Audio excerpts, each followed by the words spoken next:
Saving money feels impossible. Not because you are bad with money, because your brain thinks you are saving for a stranger. This is real research. When scientists put people in brain scanners and asked them to think about their future selves, something eerie happened. The brain activity looked less like me and more like some other person. Future you, as far as your neurons are concerned, is a polite acquaintance. So when you move money into savings, it does not feel like keeping it. It feels like giving it away to someone you have technically never met. No wonder your brain fights it. You are asking it to be generous to a stranger every single month, forever.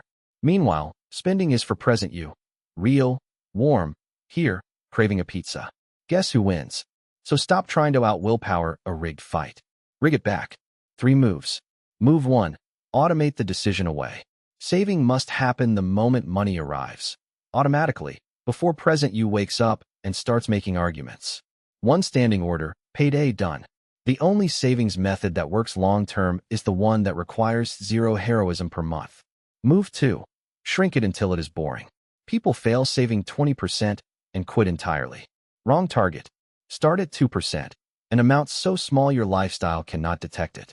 The win is not the amount. It is becoming a person who saves. Amounts grow. Identities compound. Move 3. Name the account.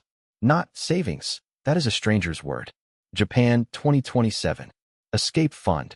Future me's apartment. Named goals turn that brain stranger into someone with a face and a plane ticket. It is measurably harder to rob someone once you know their name.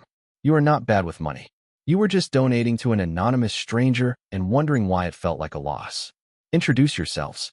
Subscribe. Future you already did. See you in the next scribble.